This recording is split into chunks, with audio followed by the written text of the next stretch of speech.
Welcome to Strip Cover Lit, where we squeeze the bigger picture out of literature. I am Adrian Fort, and we are here for another poetry discussion. This poetry discussion comes to us by way of Emily Dickinson. This is not one of the better known, more widely read Emily Dickinson poems. This is somewhat of a niche in the field of Dickinson, but we are going to do it anyway because it's Emily Dickinson. The poem, A Coffin is a Small Domain, reads as such. A coffin is a small domain, yet able to contain a citizen of paradise in its diminished plane. A grave is a restricted breadth, yet ampler than the sun, and all the seas he populates, and lands he looks upon. To him who is a who To him who on its small repose bestows a single friend, circumference without relief, or estimate, or end. So I pulled from, I believe it was literaryterms.net or something like that. I really should have done a better job here. What is a paradox? And I'm going to read this before we really get into the meat of the discussion here, because I think this could really be fruitful speaking about it beforehand. A paradox is a statement that contradicts itself, or that must be both true and untrue at the same time. Paradoxes are quirks in logic that demonstrate how our thinking sometimes goes haywire, even when we use perfectly logical reasoning to get there. But a key part of paradoxes is that they at least sound reasonable. They're not obvious nonsense, and it's only upon consideration that we realize their self defeating logic. This poem, I think, is a paradox that does not have self defeating logic. And I'll get into a little bit about what I mean by that. But when we look at this poem, Emily Dickinson is at times completely impenetrable for the reader. So if this poem doesn't mean a whole lot to you, don't worry about it. Get a coffee, grab yourself a cookie, and eventually this poem will make sense to you, at least insofar as it does speak to you. Here is what I will tell you I believe the poem is talking about.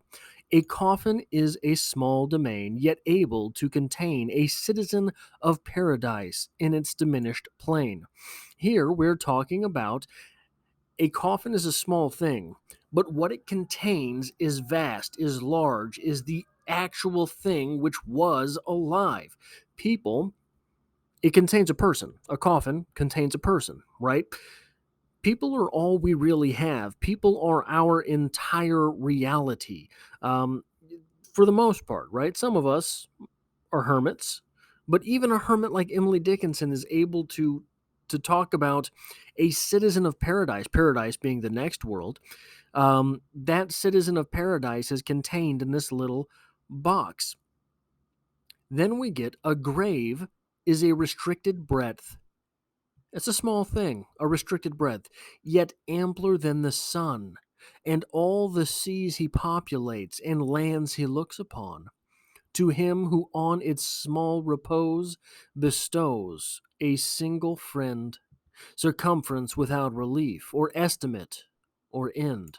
So, this part of the poem, as opposed to this part of the poem, is talking about the great big thing that a grave is. A grave contains a coffin. A coffin is a small thing. A grave is dug exclusively for a coffin. It is meant to fit. The coffin is a small thing that contains a large thing. The grave is a small thing that contains the large thing. That is the paradox here. But I don't think it has to be self-defeating logic, because it is literal versus idea, right? The literal thing, the literal coffin, the literal grave is a small thing, but what it contains is so very large, is so very important. The grave, the coffin, they are small, little things. The grave, the coffin contain everything that matters. The grave, the coffin contain everything there is to be had. So this is a paradox, but it is not necessarily self-defeating. And this is sort of the brilliance of Emily Dickinson. Emily Dickinson. So what is a paradox? A paradox is self-defeating, but if you include that self-defeating mechanism in a completely different type of reading, then you contain the original thesis. So a paradox is essentially thesis and counter thesis in one idea, right? Here we have the thesis that a grave and a coffin are both small things. We have the counter thesis that the thing inside that little bitty thing is a great big thing. But when you dichotomize literal from literary, literal, little thing, literarily, great big thing, the paradox can stand. So,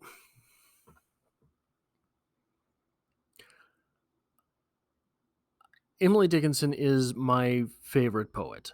Emily Dickinson is able to do these things because these things exist in almost an astral plane, right? Emily Dickinson is able to create an entire world that is the literary. Emily Dickinson creates an entire existence outside of life.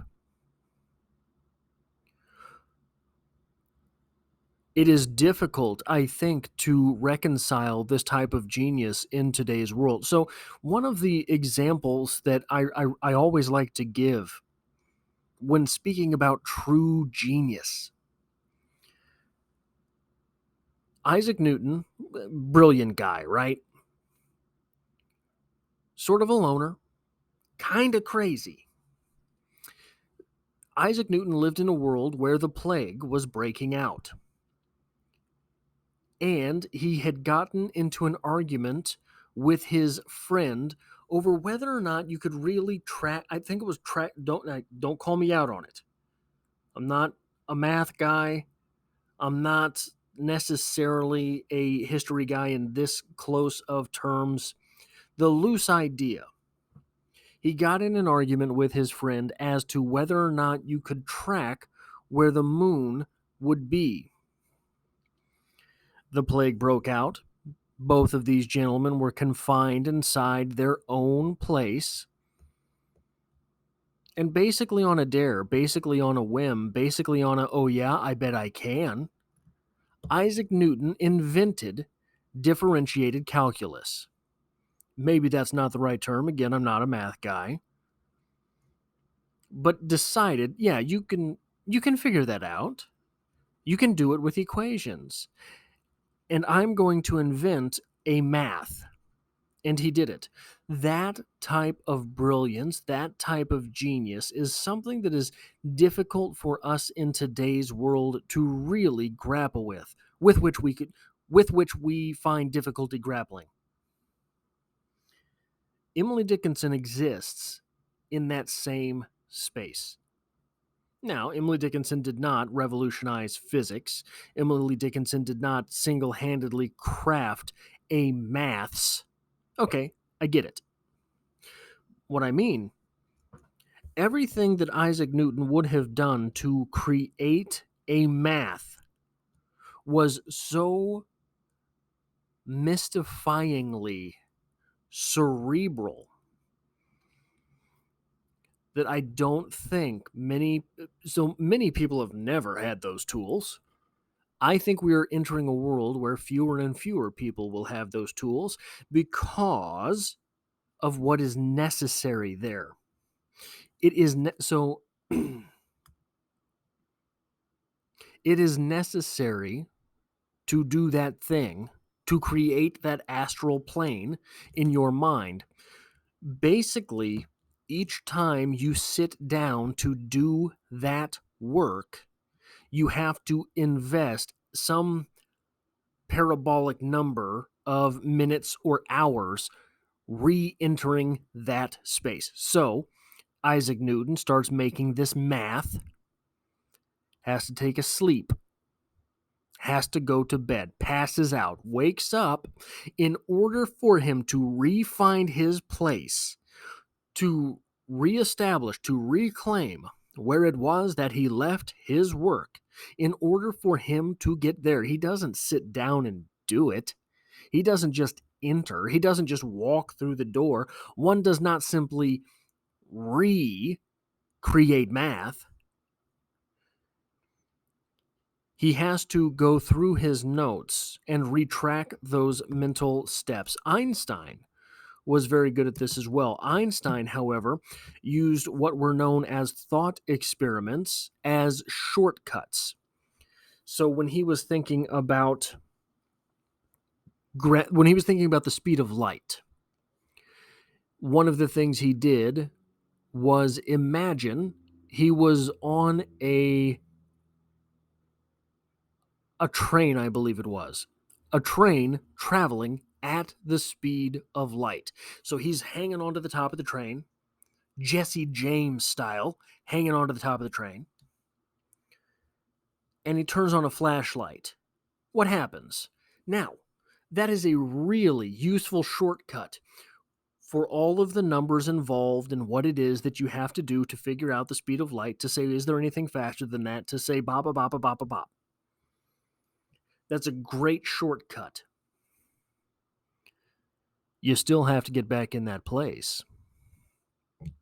And that is what is to me so mystifying about 1,775 poems from Emily Dickinson. Now, I started this off by saying maybe this poem won't make any sense to you the first time you read it. That's fine. It is sort of like Shakespeare and William Faulkner in the way that Emily Dickinson helps to read Emily Dickinson out loud, but for different reasons. With Faulkner and Shakespeare, it's the employment of the language itself. With Emily Dickinson, it is look, all of those dashes screw you. Some of the line breaks screw you. A lot of what's going on in Emily Dickinson screws you. So to reclaim the place you were, reading it out loud is sort of like Einstein's thought experiments, in that it is a cerebral shortcut. You are undermining the work that it takes to silently read the words on the page, and you are short-circuiting all of the mental sort of fatigue that it takes to get there. And here's the thing. I might be absolutely wrong about what this poem is about. It might be that one of these line breaks that I have misinterpreted, one of these dashes that I sped right through, changes the entire composition of one of or more of these stanzas. So I could be completely wrong here, guys. I could be. So I don't know. I can't say I doubt. I don't know if there is any scholarship on this poem. Maybe there is. This poem does not strike me as a particularly scholarly poem. Number one, from name recognition. I don't know this poem from the first line. Number two, if I am correct in what this poem is saying, I think it might be something which many academics consider too cutesy to really invest any effort into. But I don't think it is. I think that if even for the very small thing that the paradox here is not self-defeating, that is literary brilliance worthy of papers. That is all I have for this poetry discussion. If you enjoy what I do here, I have poetry every Monday at least. There are many more things going on this channel. A novel read along. I'm going through No Longer Human by Osamu Dazai. I know it's hard though. The way I'm doing these videos is very difficult for me. So please cut me a little slack here. I am editing more than ever I have before. Also, the Dickinson Darkly series is coming, I promise. At least episode 1. Maybe I will die before episode 3, but we will see. If you decide to hit that like button, it does me a world of good on this channel. It tells YouTube to share this video with other literature lovers, and if you find yourself here by chance but not design, literature is the only thing that I talk about on this channel. Poetry, short stories, novels, some plays. Haven't done any Shakespeare plays. If you have a favorite Shakespeare play that you want me to get into, maybe drop it in the comments and I'll see if I can get around to it. I struggle with Shakespeare. But other than that, make a lot of content on this channel, and I hope to have you back for the next one.